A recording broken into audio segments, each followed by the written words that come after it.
Всем привет! Вы находитесь на канале Радости частного дома и с вами, как всегда, Вадим. И сегодня я для вас хочу приготовить очень вкусный, ароматный, по-настоящему летний густой кетчуп на зиму. Приготовлю его и сделаю очень быстро густым. Это самое главное в этом рецепте. Для этого я использую помидоры, как видите, красные, розовые, очень крупные. Для кетчупа необходимо подобрать помидоры, которые уже слегка перезрели. Из таких помидор кетчуп получается намного вкуснее. Помидоры я уже хорошенько помыл, и теперь мне осталось их нарезать на дольки, вырезать плодоножки и остальное, что лишнее.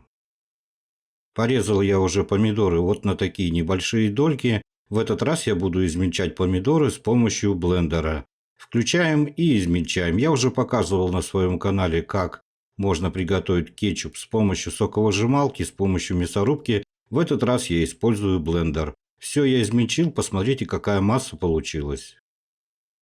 Теперь я выливаю эту массу томатную, которую я приготовил с помощью блендера, в сито. И сразу же начинаем процеживать через сито в кастрюлю, в которой я буду готовить сегодня кетчуп. Вот так вот слегка потрясывая, я процеживаю томаты. И теперь воспользуемся ложкой и хорошенько вот эту оставшуюся массу мы растираем по ситу, чтобы у нас вся мякоть прошла через сито, а у нас остались только кожура и семечки в сито. В итоге у нас осталась вот такая вот масса. Ее мы просто выбрасываем.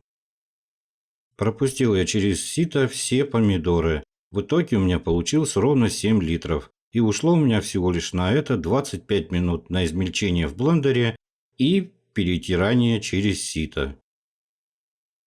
Отправляем нашу кастрюлю на газплиту и на сильном огне доводим до кипения. Не забываем добавить пол столовой ложки соли, для чего добавляется соль. Лучше отделяется мякоть от сока.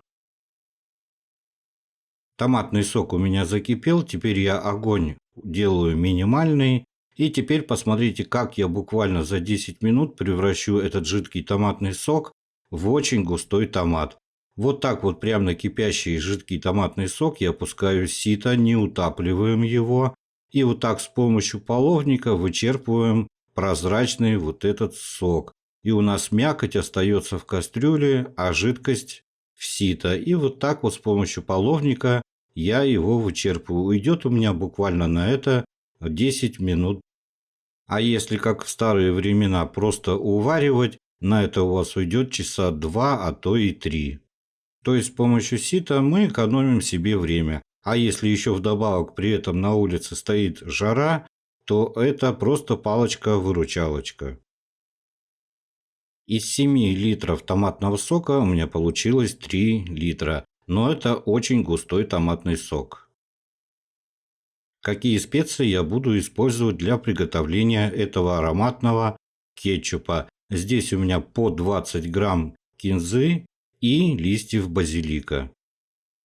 Из сухих специй я буду использовать следующие ингредиенты. 1 чайную ложку смесь перцев я буду добавлять.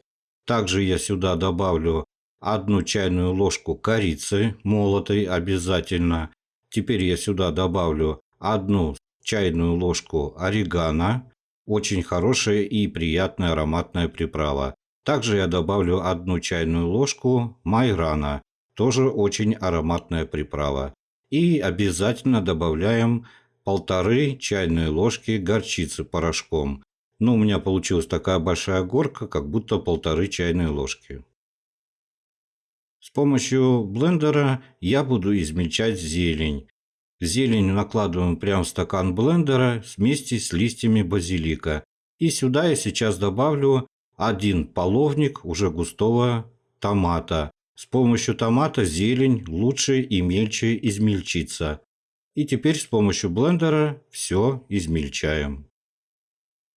Все я измельчил, и теперь я сразу же сюда добавляю чеснок. Чеснок я уже почистил, добавляю я чеснока сюда ровно 100 грамм.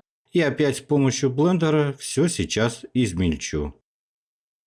Добавляем теперь уже в густой кетчуп пол-столовой ложки соли и 300 грамм сахара. В итоге у меня получилась 1 полная столовая ложка соли ушла на этот рецепт и 300 грамм сахара. Добавляем сюда специи и теперь добавляем сюда измельченную зелень и чеснок. И нам осталось теперь все это перемешать и будем варить ровно 15 минут. Прошло у меня ровно 15 минут, и теперь я сюда добавляю 1 столовую ложку 70% уксуса. Все перемешиваем, даем закипеть всей этой массе и можно разливать по банкам. Банки я, как всегда, помыл с хозяйственным мылом и содой. Все хорошенько простерилизовал, всю посуду, которой я пользуюсь, обдаю кипятком. И теперь заливаем сюда наш густой кетчуп. И нам осталось потом закрутить крышки. Кетчуп я всегда наливаю до самого верха, чтобы как можно меньше осталось у нас под крышкой воздуха. Домашний, ароматный, очень вкусный кетчуп у меня на зиму готов. И самое главное, он очень густой. И теперь нам осталось только перевернуть его на крышки и укутать до полного остывания. Готовьте на здоровье, приятного всем аппетита. Подписывайтесь на мой канал, ставьте палец вверх. Всем пока-пока.